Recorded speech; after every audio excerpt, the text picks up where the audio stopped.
Hay un número que gobierna tu vida.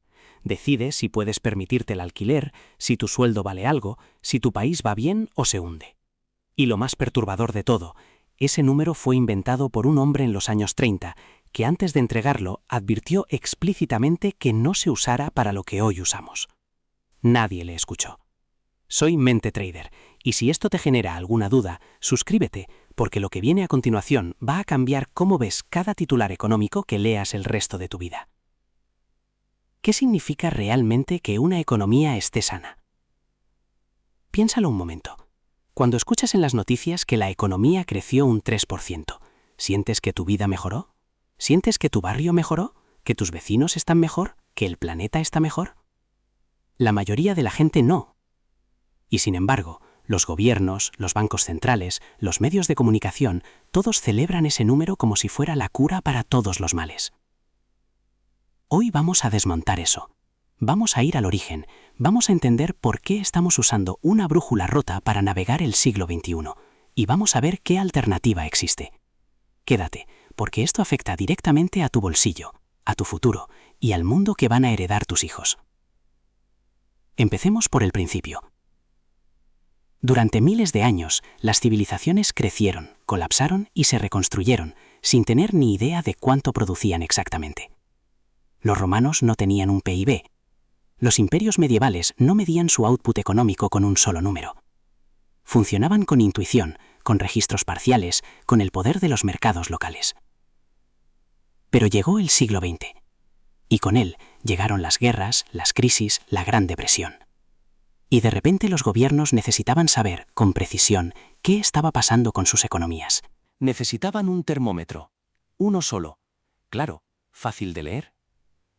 Fue entonces cuando el Congreso de Estados Unidos le encargó a un economista llamado Simon Kuznets una tarea aparentemente sencilla. Inventa una forma de medir toda la producción económica de un país en un único número. Kuznets lo logró. Creó lo que hoy conocemos como el Producto Interior Bruto, el PIB, y fue un trabajo brillante. Por primera vez en la historia, un país podía decir, este año produjimos esto, el año que viene producimos más o menos. Podemos comparar, podemos planificar. Pero aquí viene lo que nadie te cuenta en el colegio, en la universidad, ni en los medios de comunicación. Kuznets, al entregar su trabajo, incluyó una advertencia explícita, por escrito, al propio Congreso americano. Dijo algo así: el bienestar de una nación no puede deducirse de esta medida. No confundáis el PIB con bienestar. ¿Por qué lo dijo? Porque él mismo sabía las limitaciones de lo que había creado. Y aquí es donde la historia se pone verdaderamente interesante. Porque esas limitaciones no son pequeños matices técnicos.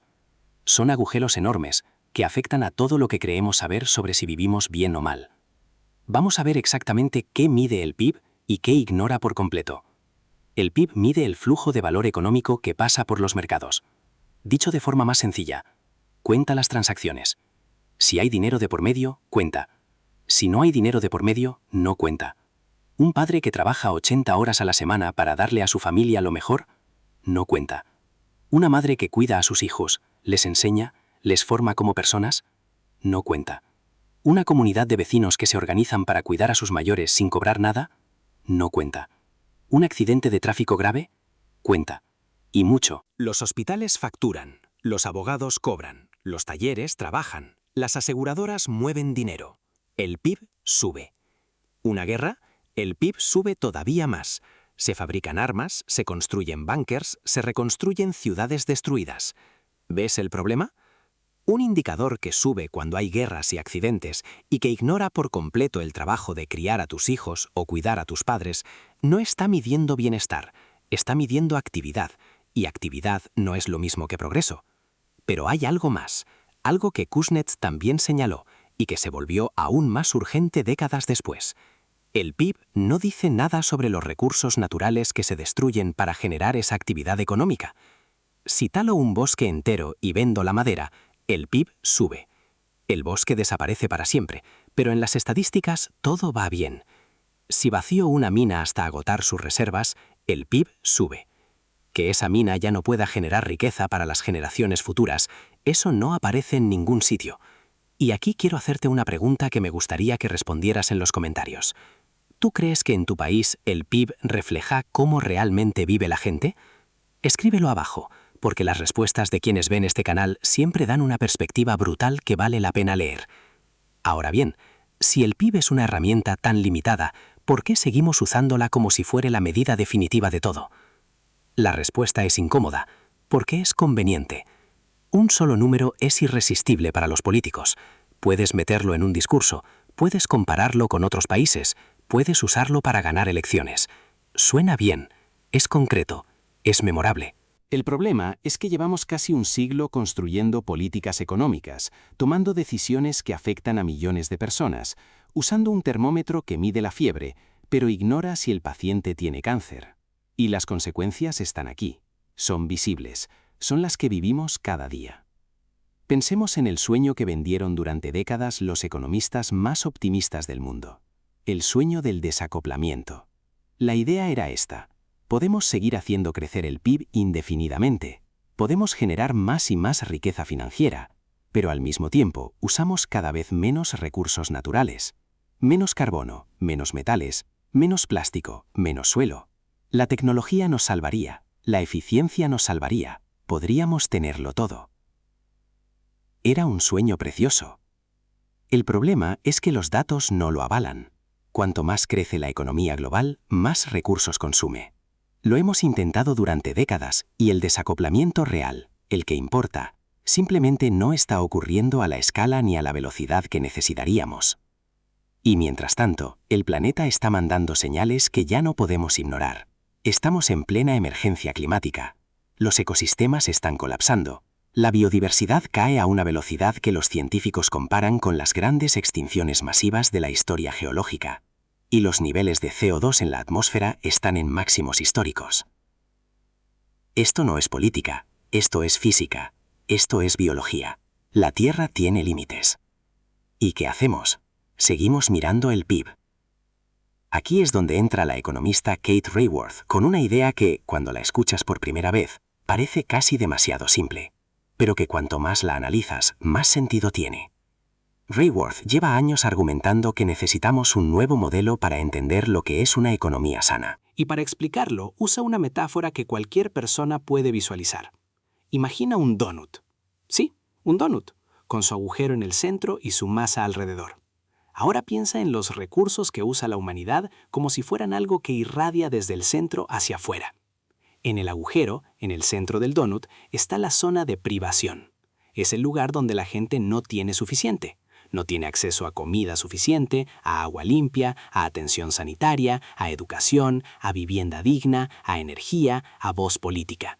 Esa zona interior es inaceptable. Nadie debería vivir ahí. Pero, y esto es lo brillante del modelo, también existe un límite exterior. Más allá de la masa del donut, más allá de ese anillo exterior, está la zona de degradación ecológica. Es el lugar donde la humanidad usa tantos recursos, emite tanto CO2, destruye tanto ecosistema, que empieza a socavar las condiciones que hacen posible la vida en este planeta. La zona segura, la zona donde queremos estar, es la masa del donut, entre el agujero interior y el borde exterior. Suficiente para todos, pero sin destruir lo que nos sostiene a todos. ¿Cuándo fue la última vez que algún político te habló de esto? ¿Cuándo fue la última vez que viste este modelo en un telediario? Ahora viene la parte que más incomoda a los economistas tradicionales, porque el modelo del donut implica algo que suena casi a herejía en los círculos financieros convencionales. Implica que el crecimiento no puede ser el objetivo final. Fíjate en la analogía más cercana que tenemos, nuestro propio cuerpo.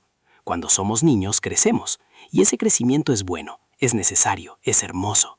Pero en algún momento dejamos de crecer en altura. Nuestros órganos alcanzan su tamaño óptimo. Y si en algún punto de la adultez, algo en tu cuerpo decide crecer sin parar, sin control, sin límite, eso se llama tumor. Eso se llama enfermedad. Eso es exactamente lo que queremos detener. ¿Por qué aplicamos esta lógica a nuestros cuerpos con total naturalidad y luego la desechamos por completo cuando hablamos de economías? La respuesta que dan los defensores del crecimiento infinito siempre es la misma. Necesitamos crecer para reducir la pobreza. Si el pastel es más grande, hay más para repartir. Y hay algo de verdad en eso.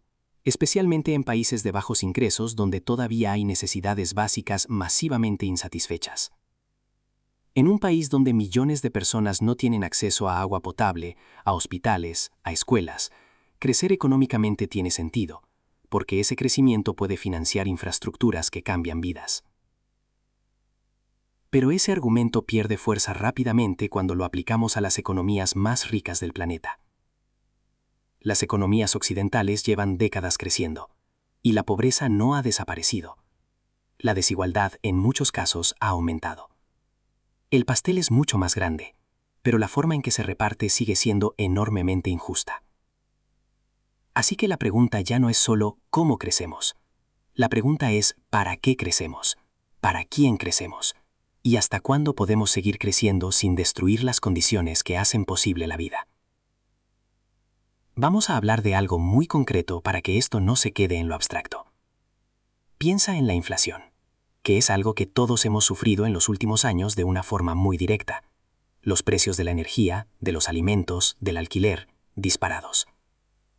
Los bancos centrales respondieron subiendo los tipos de interés. ¿Por qué? Para enfriar la economía, para que crezca menos, para reducir la demanda. Pero aquí está la trampa. Cuando un banco central sube los tipos, lo que está haciendo, en el fondo, es sacrificar empleo y consumo en el altar del control de la inflación. Está diciendo, vamos a aceptar que algunas personas pierdan su trabajo, que algunas empresas quiebren, que muchas familias no puedan pagar su hipoteca, para que los precios bajen. ¿Y cómo se mide si la medicina está funcionando? Con el PIB. Si el PIB cae demasiado, pánico. Si el PIB aguanta, alivio. Pero el PIB no te dice cuántas familias han tenido que renunciar a calentar su casa. No te dice cuántos autónomos han cerrado su negocio.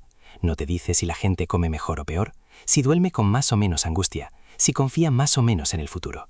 Solo te dice si el flujo de transacciones monetarias ha subido o bajado. ¿Ves el problema? Seguimos navegando con una brújula que no mide lo que más importa. Aquí es donde el modelo del donut se vuelve más que una teoría bonita. Se convierte en una guía práctica para redefinir qué significa que las cosas vayan bien. Porque el donut no dice que la economía no deba crecer nunca. Dice algo más matizado y, en el fondo, más humano. El crecimiento es una fase sana, no un estado permanente. Piénsalo como los árboles. Un árbol joven crece rápido porque necesita establecerse, alcanzar la luz, desarrollar sus raíces. Pero un árbol maduro no crece indefinidamente. Un árbol adulto en buen estado no está en crisis porque no crece. Está en su estado más productivo, más estable, más beneficioso para el ecosistema que lo rodea. ¿Y si pensáramos en las economías así? ¿Y si el objetivo no fuera el crecimiento perpetuo, sino la madurez económica? Una economía que sea capaz de satisfacer las necesidades de todos sus ciudadanos, que sea resiliente ante los choques externos, que regenere los recursos que consume en lugar de alotarlos y que opere dentro de los límites que el planeta puede soportar. Esto no es utopía. Hay ciudades en el mundo que están empezando a experimentar con este enfoque. Ámsterdam fue pionera en adoptarlo formalmente como marco de política pública, y hay otros ejemplos que se van sumando.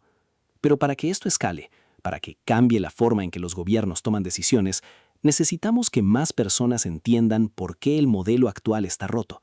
Y eso empieza con una conversación exactamente como esta. Permíteme cerrar con algo que me parece la reflexión más poderosa de todo lo que hemos hablado hoy. Tenemos una intuición profunda sobre la salud. Cuando vas al médico, el médico no te dice, come tanto como puedas, bebe tanto como puedas, duerme todo lo que puedas. Te dice, come suficiente, bebe suficiente, descansa suficiente.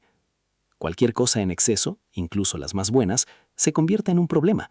Demasiado oxígeno es tóxico, demasiada agua te mata, demasiado sol quema. La salud vive en el equilibrio. Y sin embargo, cuando pasamos de hablar de nuestros cuerpos a hablar de nuestras economías, parece que olvidamos todo lo que sabemos. De repente, más es siempre mejor. El crecimiento es siempre la solución. Cualquier desaceleración es una tragedia. ¿Y si aplicáramos a la economía la misma sabiduría que aplicamos a nuestra salud? ¿Y si el PIB fuera solo uno de varios indicadores que miramos, junto con el bienestar subjetivo de la población, junto con la salud de los ecosistemas, junto con los niveles de desigualdad, junto con el acceso real a servicios básicos? ¿Y si redefinir lo que es una economía sana fuera en realidad el mayor acto de sentido común que podríamos hacer en el siglo XXI? Eso es exactamente lo que propone el modelo del donut. No es anticrecimiento, no es antimercado, es pro equilibrio, es pro futuro. Y la próxima vez que escuches en las noticias que el PIB ha crecido o caído, espero que te preguntes, ¿y qué hay de todo lo que ese número no está contando? Porque si algo nos ha enseñado la historia económica del último siglo, es que las preguntas que no hacemos son exactamente las que más nos cuestan. Soy Mente Trader. Si este video te ha hecho pensar diferente, compártelo con alguien que necesite escucharlo. Y nos vemos en el siguiente.